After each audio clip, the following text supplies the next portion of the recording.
चलिए clinical features की बात की जाए अगर, तो अगर मैं एक रेस्पिरेटरी यूनिट यहाँ पे बना देता हूँ, तो यहाँ पे हम लोग देख सकते हैं कि एयर अंदर ट्रैप होती जाएगी, क्योंकि एक्सपिरेटरी फेज आपका प्रॉपरली स्मूथली हो नहीं पा रहा है। तो धीरे धीरे एयर इतनी ज्यादा ट्रैप होने लगेगी कि हमारा जो रेजिडुअल वॉल्यूम है वो बढ़ जाएगा।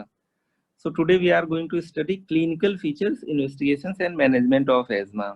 यहाँ पे हम देख पा रहे हैं एक्सपिरेटरी एयर बाहर नहीं जा पा रही है, इसकी वजह से एयर ट्रैपिंग होगी। एयर ट्रैपिंग होगा तो रेजिडुअल वॉल्यूम बढ़ेगा। इसकी वजह से जो पहला सिम्टम होगा वो होगा टाइटनेस इन चेस्ट। ठीक है, कोई भी एस्थमेटिक पेशेंट होता है तो एमसीक्यूज में काफी पूछा जाता है what is the first symptom, लो कफ, ब्रेथलेसनेस, ये सब बताने लगते हैं। नहीं, पहला जो सिम्टम होगा it will be tightness of chest, क्योंकि एक्सप्रेशन प्रॉपर हो नहीं पा रहा है, एयर ट्रैप होती जा रही है लंग्स में और रेजिडुअल वॉल्यूम बढ़ता जा रहा है। तो लिख लेते हैं, द फर्स्ट सिम्टम इज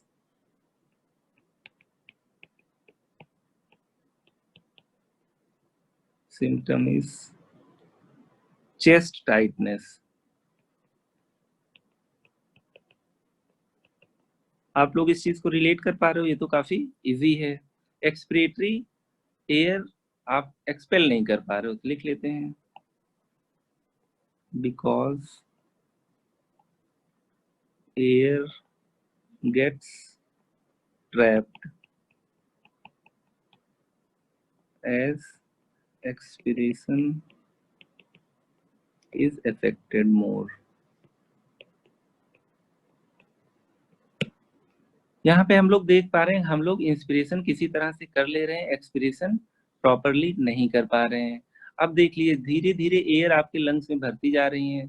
हम लोगों के पास अगर एयर पहले से ही होगी लंग में, तो इसका मतलब ज्यादा टाइडल वॉल्यूम नहीं ले पाएंगे, क्योंकि लंग्स आपके पहले से भरे हैं, प्लस एक्सपिरेशन काफी प्रोलॉन्ग हो गया है। इसकी वजह से इंसान चाहेगा कि जल्दी जल्दी सांस ले, लेकिन जल्दी जल्दी सांस लेगा फिर भी टाइडल वॉल्यूम उतना नहीं जाएगा, क्योंकि एयर के अंदर एयर उतना एम्प्टी आउट नहीं हुआ है। तो यहाँ पे इंसान कोशिश करेगा को जल्दी जल्दी ब्रीथ करे और एक्सपिरेशन काफी एफर्ट लगा के करेगा। इन दोनों सिचुएशंस में इंसान थोड़ा सा ब्रेथलेस होगा, डिस्निक होगा। लिख लेते हैं, ब्रेथलेसनेस।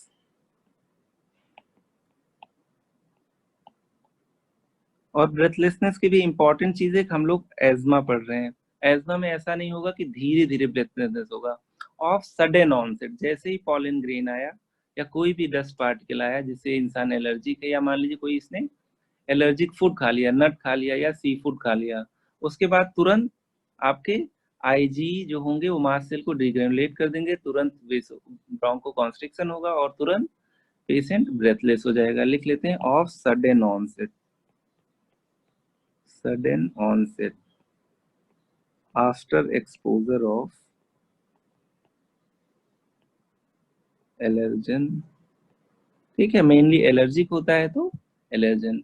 इसके अलावा कफ, क्योंकि म्यूकस सिक्रीशन हो रहा था, कफ विद और विदाउट स्प्यूटम, विद और विदाउट स्प्यूटम। तो इतनी चीज तो आपको मिलनी ही है। अब देखिए, अगर मान लीजिए किसी का एज्मा बहुत देर तक चलता रहा, ठीक है, जैसे मैंने कहा था एक्यूट सीवियर एज्मा हो गया, तब यहाँ पे सारे ऑर्गन्स की ऑक्सीजन सप्लाई कम हो जाएगी, क्योंकि आप प्रॉपरली ब्रीथ नहीं कर पा रहे हो, टाइडल वॉल्यूम कम हो गया है, रेजिडुअल वॉल्यूम बढ़ता जा रहा है, फ्रेश एयर आप ले ही नहीं पा रहे हो, है ना। तो इसकी वजह से इंसान हो सकता है थोड़ा सा ब्लू दिखाई दे पेरिफेरी पे या सेंट्रल एरियाज में, तो आप कहते हो कि साइनोस्ड है। तो एक नेक्स्ट लिख लेते हैं, ब्लूइश डिस्कलरेशन और साइनोसिस। ब्लूइश डिस्कलरेशन और cyanosis due to deoxygenated blood.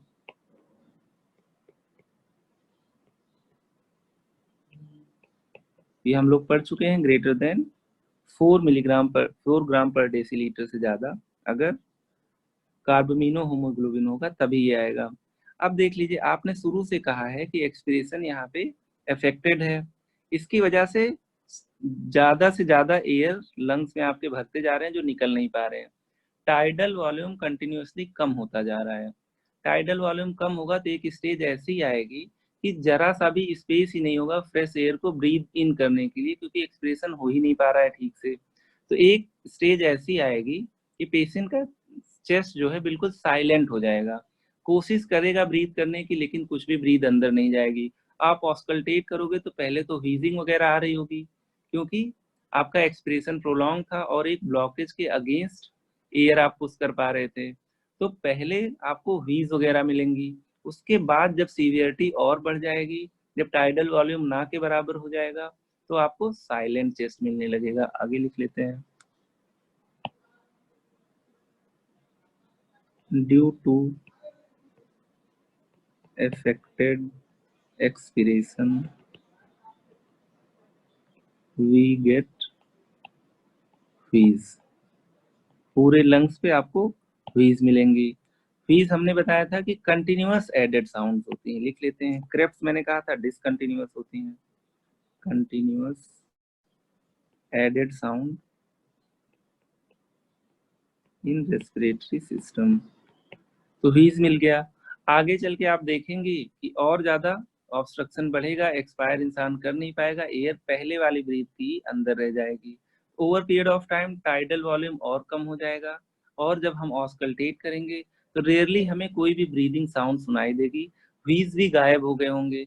इसका मतलब ये नहीं है कि पेशेंट इंप्रूव कर गया है, इसका मतलब व्हीज तब होती जब थोड़ा बहुत वो एक्सपायर कर रहा होता।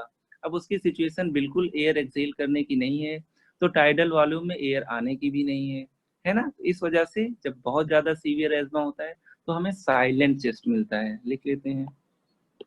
As the severity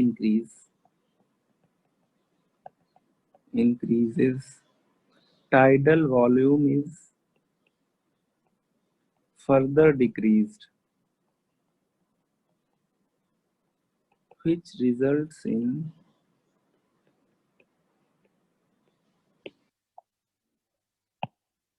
disappearance of wheeze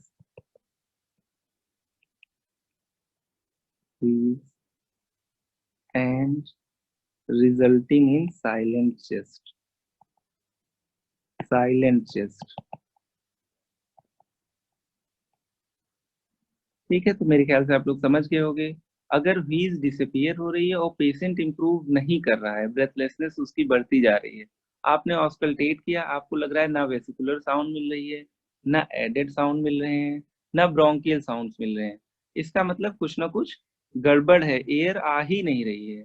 तो आप इस कंडीशन को कहते हो साइलेंट चेस्ट। जब किसी को एक्यूट सीवियर एज्मा होता है या बहुत प्रोलॉन्ग्ड एज्मा होता है तो चेस्ट में व्हीजेस गायब हो जाते हैं और चेस्ट बिल्कुल साइलेंट हो जाता है। इसके अलावा मैंने बताया था साइनोसिस होगी तो पहले हाइपरकैप्निया होगा, फिर CO2 नार्कोसिस हो जाएगा। CO2 नार्कोसिस में मैंने बताया था कि फिर ब्रेन वगैरह भी थोड़े बहुत अपने एक्टिविटी उस लेवल तक नहीं कर पाते हैं। नार्कोलेप्सी से भी रिलेट किया गया था, नार्को टेस्ट से भी रिलेट किया गया था। तो over period of time carbon dioxide इतना ज्यादा एक्यूमुलेट हो जाएगा कि CO2 नार्कोसिस होगा। लिख लेते हैं। CO2 नार्कोसिस हम लोगों ने पढ़ा भी था, PaCO2 greater than 90 mmHg may lead to altered sensorium, मतलब ब्रेन को इफेक्ट करने लगेगा। altered sensorium और सीजर और कोमा। एक बार जितने भी क्लिनिकल फीचर्स पढ़े हुए हैं हम लोग उनको रिवाइज कर लेते हैं। ध्यान यही रखना है कि ऑब्स्ट्रक्शन है, सबसे पहले एक्सप्रेशन हैम्पर्ड होगा। आगे चल के मानते हैं कि अगर ऑब्स्ट्रक्शन और होता है और म्यूकस का सिक्रीशन होता है, इंस्पिरेशन में भी प्रॉब्लम आएगी, तो इंस्पिरेटरी व्हीज भी मिल सकती है। हमने व्हीज को इंस्पिरेटरी एक्सपिरेटरी बांटा ही नहीं है। व्हीजिंग मिलेगी, पहले एक्सपिरेशन में मिलेगी, सीवियरिटी बढ़ जाएगी तो हो सकता है इंस्पिरेशन में भी मिले। व्हीज को हमने कुछ ऐसे एक्सप्लेन किया था, कंटिन्यूअस साउंड्स होती हैं अगर एयर किसी नैरो पैसेज से गुजरता है, ठीक है। मेनली एक्सपिरेशन में मिलना शुरू होती है, अगर सीवियरिटी बढ़ती है ऑब्स्ट्रक्शन की तो एक्सपिरेशन की बजाय इंस्पिरेशन में भी मिलने लगती हैं। तो अगर सिम्टम की बात की जाए यहाँ पे, क्योंकि रेजिडुअल वॉल्यूम बढ़ता जा रहा है, तो सबसे पहला सिम्टम होगा इंसान थोड़ा चेस्ट टाइटनेस महसूस करेगा। सेकेंड चीज ये होगा ब्रेथलेसनेस होगा, क्योंकि प्रॉपर ऑक्सीजनेशन नहीं हो रहा है, टाइडल वॉल्यूम कम है, तो ज्यादा एयर लंग में जाए एक बार में जा नहीं सकती, तो पेशेंट जल्दी जल्दी सांस लेने की कोशिश करेगा और ज्यादा एफर्ट लगा के लेगा, क्योंकि एयरवेज में ऑब्स्ट्रक्शन प्रेजेंट है। कफ जो होगा वो स्प्यूटम आ भी सकता है, स्प्यूटम नहीं भी आ सकता है, क्योंकि अंदर म्यूकस सिक्रीट हो रहा है तो स्प्यूटम आएगा, लेकिन वाटरी स्प्यूटम होगा। कभी ऐसा नहीं होगा कि पस जैसा हो, क्योंकि हम लोग निमोनिया नहीं पढ़ रहे हैं। ज्यादा अगर रेस्पिरेटरी डिस्ट्रेस होगा तो हम लोग ऑक्सीजन अंदर नहीं ले पाएंगे और कार्बन डाइऑक्साइड बाहर नहीं एक्सहेल कर पाएंगे। धीरे धीरे डीऑक्सीजनेटेड ब्लड बॉडी में बढ़ेगा, जिसकी वजह से पहले पेरिफ्रीज पे आपको ब्लूइश डिस्कलेशन मिलेगा, फिर सेंट्रल एरियाज लिप्स और टंग्स पे मिलेंगे। तो आप कहते हो पेरिफेरल और सेंट्रल साइनोसिस, और इन जनरल आप कह देते हो साइनोसिस प्रेजेंट है। और उसके अलावा एक्सपिरेटरी ऑस्कल्टेट करोगे तो एक्सपिरेटरी वीज मिलेगा, आगे चल के इंस्पिरेटरी वीज भी मिल सकता है। एक्सपिरेटरी वीज क्या होता है, हम लोगों ने डिस्कस किया था। ये कंटिन्यूअस साउंड्स होते हैं, कभी कभी म्यूजिकल होते हैं, तो हम लोग इनको रोंकाई कहते हैं, लिख लेते हैं रोंकाई इफ म्यूजिकल। ठीक है, चलिए आगे देख लेते हैं। जैसे जैसे सीवियरिटी बढ़ेगी तो शुरू में तो व्हीजिंग बढ़ेगा, लेकिन व्हीजिंग होने के लिए भी नैरो एयरवे से एयर को पास होनी है। बहुत ज्यादा ऑब्स्ट्रक्शन हो जाएगा तो उतना भी पॉसिबल नहीं होगा। तो जो व्हीज आ रही होगी पहले तो ऑब्स्ट्रक्शन के साथ बढ़ेगी, लेकिन जब एयर का फ्लो ही वहां पे लगभग ना के बराबर हो जाएगा तो व्हीज एब्सेंट हो जाएंगे, रेजिडुअल वॉल्यूम और ज्यादा बढ़ जाएगा, चेस्ट टाइटनेस और महसूस होगा। इस कंडीशन में रेयरली पेशेंट कुछ भी ब्रीद इन या ब्रीद आउट कर पाएगा, और हम लोग यहाँ पे ऑस्कल्टेट करेंगे तो वेस्कुलर साउंड भी शायद ना मिले, व्हीजिंग की तो बात छोड़ दीजिए। इस कंडीशन को हम लोग कहते हैं साइलेंट चेस्ट। चलिए, हमने कह दिया साइलेंट चेस्ट है, तो ना ऑक्सीजन अंदर आ रही है ना कार्बन डाइऑक्साइड बाहर जा रहा है। कार्बन डाइऑक्साइड बॉडी में बहुत ज्यादा एक्यूमुलेट हो गया। पहले अगर 45 mmHg से ज्यादा है तो हम लोग हाइपर कैपनिया कहते हैं, 90 mmHg से ज्यादा हो गया तो हम लोग कहते हैं नार्कोसिस है। अब ब्रेन भी अफेक्टेड होगा। यहाँ पे जो हम लोगों ने 3 सिम्टम लिखे हैं, ऑल्टर्ड सेंसोरियम, मतलब अब वो प्रॉपर सेंसेस में नहीं है, कुछ भी बोल रहा है, कुछ भी कर रहा है। सीजर आ सकते हैं, या पेशेंट कोमेटोज हो सकता है, या अनकॉन्शियस हो सकता है। इतने सारे फीचर अगर किसी पेशेंट में अचानक मिल रहे हैं और उसको एलर्जी वगैरह की हिस्ट्री है या फैमिली हिस्ट्री है, तो क्लिनिकल एस्टिमेशन काफी है किसी पेशेंट की एज्मा को डायग्नोज करने के लिए। लेकिन एज यूजुअल अगर कभी डाउट है तो हमें थोड़े बहुत लैब इन्वेस्टिगेशंस कराने होते हैं। देख लेते हैं लैब इन्वेस्टिगेशंस क्या है। इन्वेस्टिगेशंस,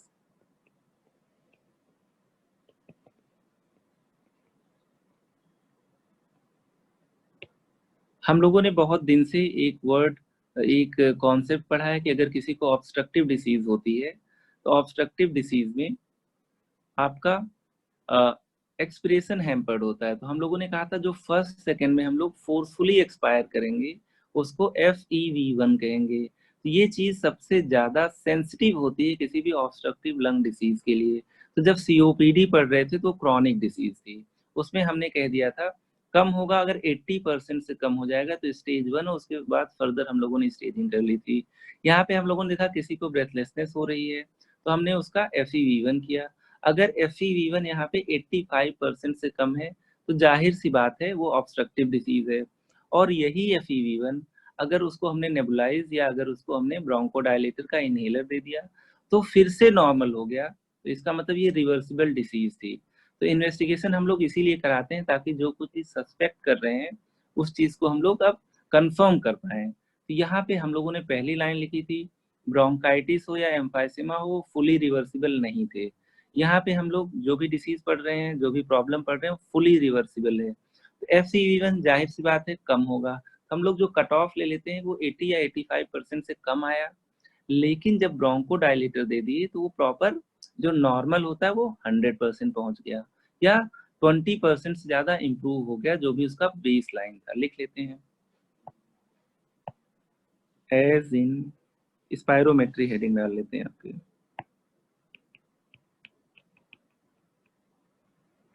स्पायरोमेट्री और lung function test.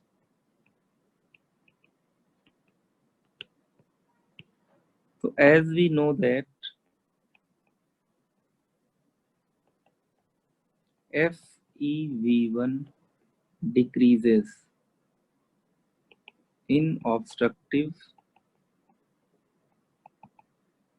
diseases. Here FEV1 will be less than 85% of expected value,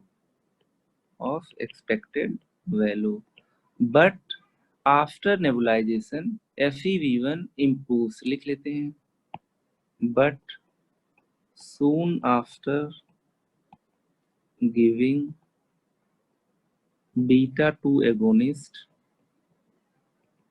FEV1 improves by 20%. मतलब ये जो डिसीज है ये नेबुलाइज करने से रिवर्स हो जाएगी, दैट इज ब्रोंकोकॉन्स्ट्रिक्शन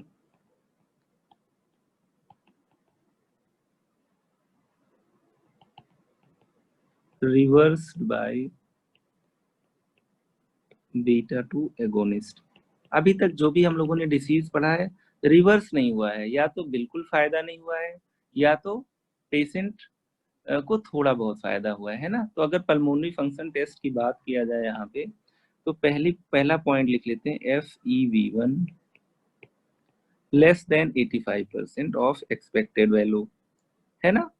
और इसके अलावा आपका यहाँ पे एक रेशियो भी हम लोग ले लेते थे, FEV1 divided by force vital capacity, इसको भी लिख लीजिए less than 85% of expected value. COPD पढ़ते थे तो इसको हम लोग लेस देन 80% ले लेते थे, इसको लेस देन 0.7 या 70% ले लेते थे। यहाँ पे जो कट ऑफ है इन्होंने कह दिया है लेस देन 85%, लेकिन ये चीज रिवर्स हो जाएगी नेबुलाइजेशन से, ठीक है। अब देखिए स्पायरोमीटर हर जगह अवेलेबल नहीं होता है, पोर्टेबल भी नहीं है, किसी को एज्मा का अटैक आया या किसी को मॉनिटर करना है तो हम लोग यहाँ पे एक चीज और देखते हैं, peak expiratory flow rate, peak expiratory flow rate, इसी को हम लोग कहते हैं PEFR।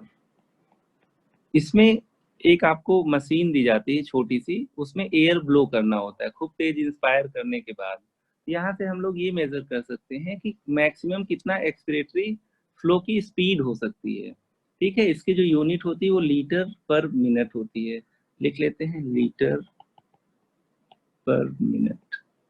इसको लिए एक लाइन ये लिख लेते हैं कि maximum speed of expiration, maximum speed of expiration, male female के लिए अलग होता है स्पीड, और हाइट से इसको कैलकुलेट करते हैं। तो पहले हम लोग इसका डायग्राम देख लेते हैं, मैं यहाँ पे कुछ पिक्चर्स ऐड कर दे रहा हूँ।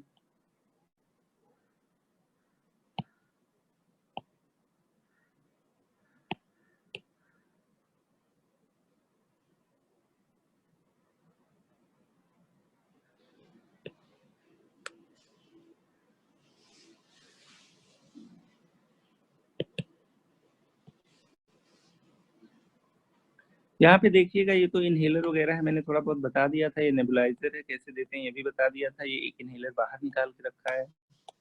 अब देखिए यहाँ पे ये चीज होती है पीक, ये इसको आप लोग इससे PFR नापते हो, ठीक है। तो ये है पीक एक्सपिरेटरी फ्लो मीटर। अब देखिए यहाँ पे अगर आपने इधर से एयर ब्लो किया, ठीक है, इधर से एयर ब्लो किया तो यहाँ पे एक आपको मार्कर दिख रहा होगा, ठीक है। जितनी तेज ब्लो करोगे ये उतने आगे तक जा पाएगा, ठीक है। हो सकता है आप कुछ लोगों ने इस टेस्ट को किया भी हो। अब यहाँ पे देखो जो नॉर्मल होता है वो करीब 400 लीटर पर मिनट से ज्यादा, जो मैक्सिमम स्पीड होती है एक्सपिरेशन की। अगर कोई यहाँ से बहुत तेज फूंक मारेगा तो ये जो डॉट है ये बहुत आगे चला जाएगा, नहीं अच्छे से कर पाएगा तो ये यहाँ कहीं रह जाएगा। अगर किसी के एक्सपिरेशन में प्रॉब्लम होगी तो फोर्सफुली एक्सपायर कर ही नहीं पाएगा, तो जो ये यहाँ पे पीक एक्सपिरेटरी फ्लो रेट है उसका काफी कम रहेगा। तो इस मशीन में आपको एयर ब्लो करनी होती है पहले मैक्सिमम इंस्पिरेशन ले लेने के बाद, और फिर यहाँ पे जो एक आपको नॉब दिख रहा है ये आगे मूव करेगा, जितना आगे जाएगा यहाँ पे आप देख पा रहे होंगे मार्किंग बनी हुई है।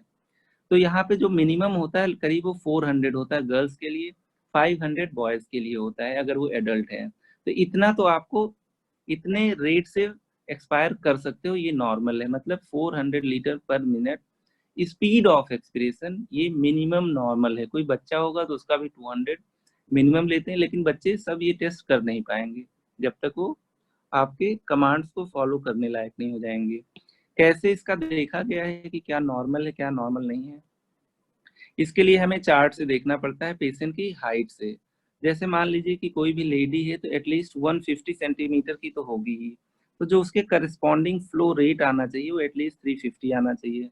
ऑन एन एवरेज की बात किया जाए तो गर्ल्स की हाइट 160 सेंटीमीटर होती है। तो यहाँ पे हम देखते हैं पीक एक्सपिरेटरी फ्लो रेट आपका एटलीस्ट 400 लीटर पर मिनट होना चाहिए। ठीक है, मेल है तो ज्यादातर मेल 6 फीट के होते हैं, या मान लीजिए 170 सेंटीमीटर के हुए तो कम से कम 450 या 500 तो उनका आना चाहिए। फिर से दिखा दे रहा हूँ इंस्ट्रूमेंट को, कई लोग इस चीज को कर भी चुके होंगे, कॉलेज में भी बताया गया होगा। किसी को एज्मा होता है तो एक बार आपने उसको चेक किया, फिर नेबुलाइज किया, फिर चेक किया। फिर अगर उसको एज्मा होगा तो थोड़ा बहुत एक्सपिरेशन उसका रिलीव हो जाएगा, तो PEFR उसका जो है 20% इम्प्रूव कर जाएगा। देख लेते हैं, यहाँ पे मान लीजिए ब्लो करेगा तो जो एयर होगी उसकी वजह से यहाँ पे जो आपको एक मार्कर दिख रहा है आगे मूव कर जाएगा। यहाँ पे कैलिब्रेशन बना हुआ 100 लीटर पर मिनट, 150 लीटर पर मिनट, 200 लीटर पर मिनट। ठीक है, तो यहाँ पे अगर किसी का 400 लीटर पर मिनट से ज्यादा आता है तो लगभग वो नॉर्मल माना जाता है एडल्ट का।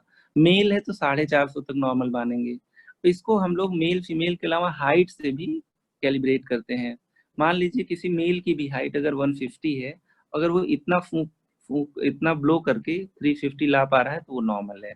ठीक है, तो अगर एक एवरेज मेल की बात किया जाए तो 450 है, एवरेज फीमेल की बात की जाए तो 400 है।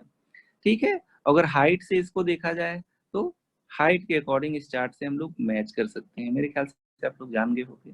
तो अब अगली हेडिंग हम लोग लिख लेते हैं, पीक एक्सपिरेटरी फ्लो रेट। तो पीक एक्सपिरेटरी फ्लो रेट क्या है कि लीटर पर मिनट में हम लोग कैपेसिटी देखते हैं कि कितनी तेज हम लोग एक्सपायर कर सकते हैं। अगर कोई ऑब्स्ट्रक्शन होगा तो पीक एक्सपिरेटरी फ्लो रेट आपका कम हो जाएगा जो नॉर्मल है उसके कंपैरिजन में। लेकिन अगर यहाँ पे फिर से आपने इसको बीटा 2 एगोनिस्ट दे दिया तो इसमें भी 15% का कम से कम इंक्रीज आ जाएगा। तो ये डायग्नोस्टिक होता है एज्मा के लिए, और आगे भी इसको हम लोग ट्रीटमेंट देने के बाद चेक करेंगे कि कितना ज्यादा वो एक्सपायर कर पा रहा है किस स्पीड से। उसी बेसिस पे बताएंगे कि कंट्रोल्ड एज्मा है कि अनकंट्रोल्ड एज्मा है कि पार्सली कंट्रोल्ड एज्मा है। आइए देख लेते हैं। PEFR को दोबारा यहाँ लिखते हैं।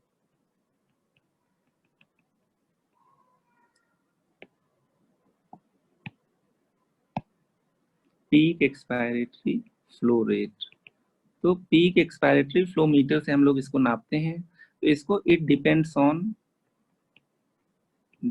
On sex and height of patient.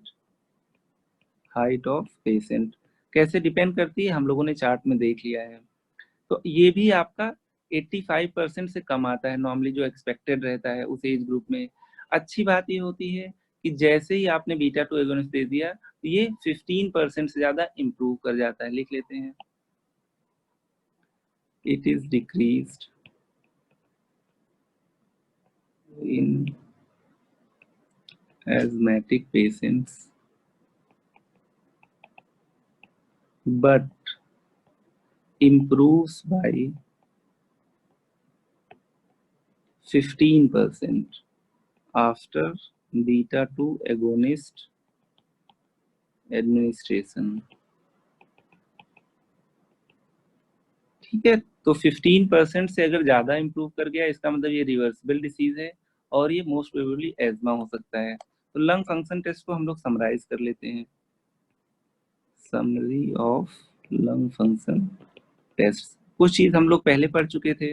यहाँ पे सबसे पहली चीज लिख लेते हैं, फोर्स्ड एक्सपिरेटरी वॉल्यूम 1 ये आपका डिक्रीज्ड।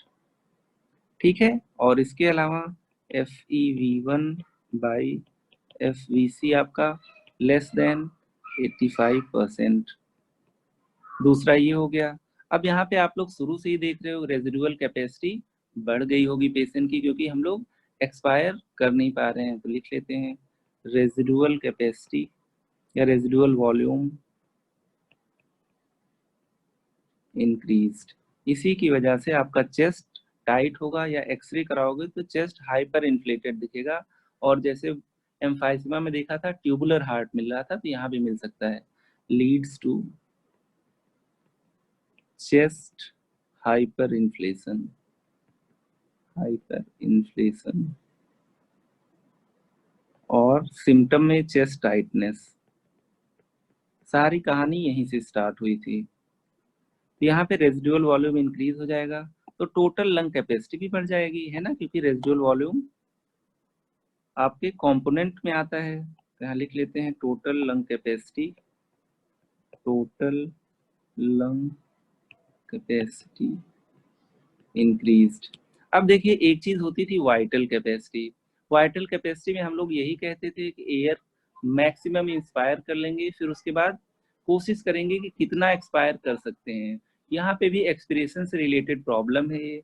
तो आपका वाइटल उतना एक्सपायर नहीं कर पाएंगे, तो वाइटल कैपेसिटी भी कम हो जाएगी। लिख लेते हैं, बट वाइटल कैपेसिटी डिक्रीज्ड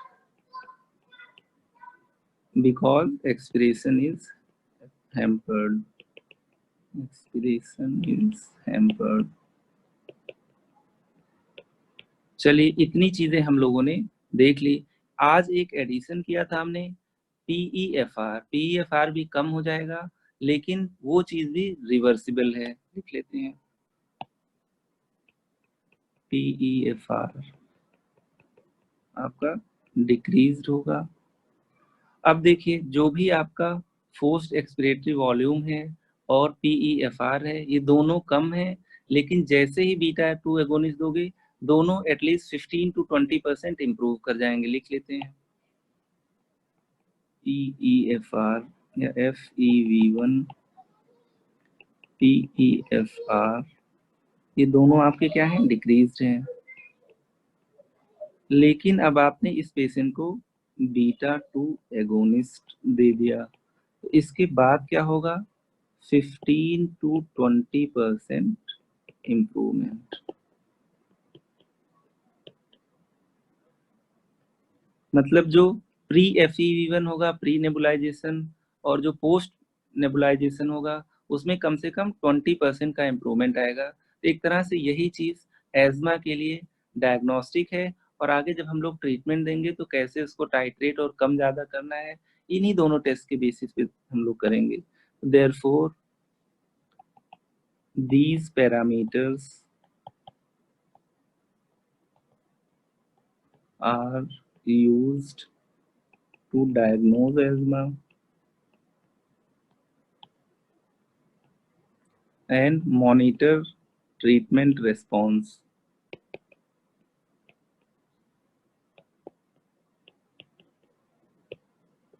ठीक, तो ये तो काफी इजी था। इसके अलावा हम लोग देख रहे हैं एज्मा एलर्जिक हो सकता है, नॉन एलर्जिक हो सकता है, ज्यादातर एलर्जिक होता है। तो हम लोग एलर्जी टेस्ट कर लेते हैं। यहाँ पे लिख लेते हैं allergy test.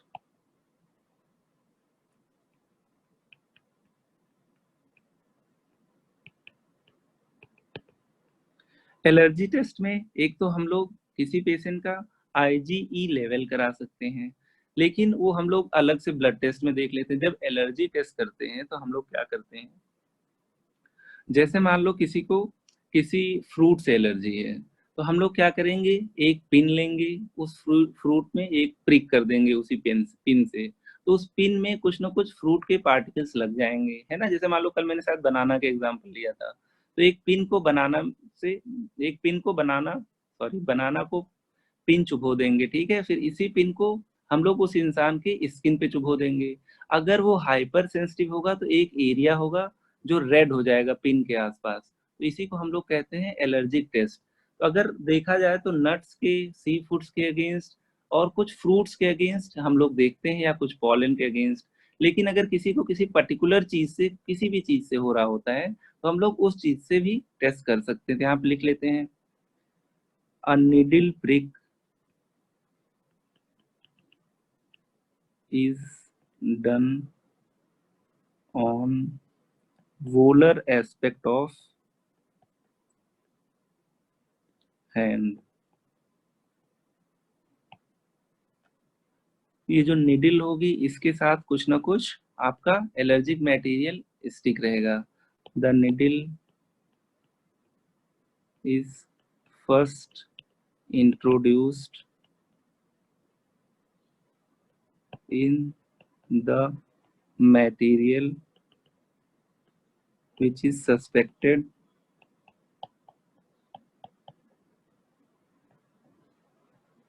to cause allergy,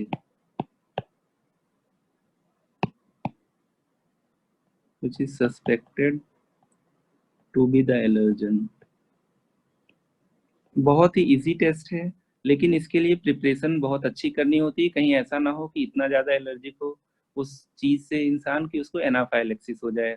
जैसे मैंने कल एक बनाना का एग्जांपल लिया था, मुझे बहुत अच्छा बनाना बनाना नहीं आता, लेकिन मैंने बना दिया, समझ लो बनाना। यहाँ पे एक हमने एक पिन लिया जिसको यहाँ पे चुभो दिया बनाना में, ठीक है, बनाना लिख लेते हैं, लग नहीं रहा है बनाना ये, ठीक है। फिर किसी का मान लो हमने हाथ ले लिया, यहाँ पे इसी पिन को हमने फिर यहाँ चुभो दिया।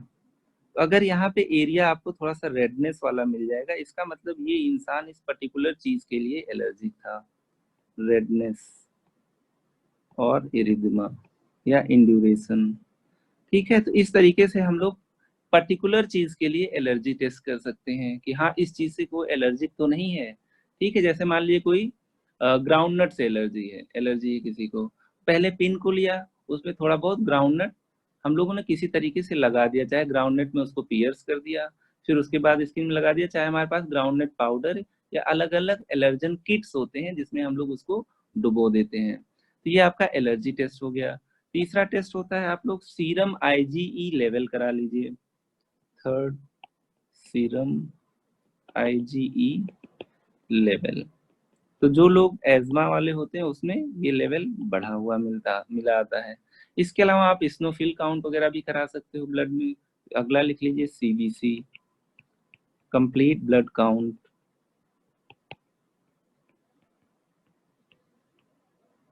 कंप्लीट ब्लड काउंट है तो इसमें आपने टीएलसी देखा है ना, टोटल ल्यूकोसाइट काउंट। फिर इसमें डिफरेंशियल्स देख लिए, डीएलसी मतलब डिफरेंशियल ल्यूकोसाइट काउंट। तो डिफरेंशियल ल्यूकोसाइट काउंट में हम लोग तो यही लिखते हैं, है ना, जैसे डीएलसी हो गया, डिफरेंशियल, ये सब आप लोग पैथो में पढ़ोगे। न्यूट्रोफिल्स कितने हैं, पॉलीमॉर्फ्स कितने हैं, सॉरी न्यूट्रोफिल ही तो पॉलीमॉर्फ होते हैं, न्यूट्रोफिल या पॉलीमॉर्फ कितने हैं, लिम्फोसाइट्स कितने हैं, इस्नोफिल कितने हैं, मोनोसाइट्स कितने हैं, है ना। तो नॉर्मल जो परसेंटेज होता है ये करीब 70% हो जाता है, ये 26% हो गया, ये 2% हो गया, ये 1% हो गया। तो अगर किसी को एज्मा होगा तो हो सकता है उसमें इस्नोफिल के भी लेवल बढ़े हुए हों, ठीक है। इसको हम लोग कहते हैं शिफ्ट टू द लेफ्ट, इसको कहते हैं शिफ्ट टू द राइट। ये सब जब अपेंडिक्स वगैरह पढ़ेंगे तो देख लेंगे। तो हम लोगों ने शुरू में भी कहा था स्नोफिल्स बड़े होते हैं और आईजीई बड़े होते हैं, वो सब हम लोगों ने देख लिया है। एक्सरे कराओगे तो चेस्ट हाइपर इन्फ्लेमेशन मिलेगा, chest X-ray, hyperinflated chest, हो सकता है आपको ट्यूबुलर हार्ट मिले, may lead to tubular heart. किसी दिन एक्सरे भी दिखा देंगे, एक दिन में सब कुछ पॉसिबल नहीं हो पाता है। एक बार फिर से रिवाइज कर लेते हैं जितने इन्वेस्टिगेशंस पढ़े हैं। सबसे पहले चीज एज यूजुअल हम लोगों ने बात की कि स्पायरोमेट्री कर लेंगे। स्पायरोमेट्री में हम लोगों ने स्पायरोमीटर लिया और उसके बाद इंसान से कह दिया कि इसी में एक्सहेल करो, इसी में इनहेल करो। इससे हम लोगों ने जो जो चीज कैलकुलेट की या जो चीज देखी वो FeV1 था। बीइंग एन ऑब्स्ट्रक्टिव डिसीज यहाँ पे FeV1 कम हो जाएगा और ये 85% जो एक्सपेक्टेड होगा उससे कम ही आएगा।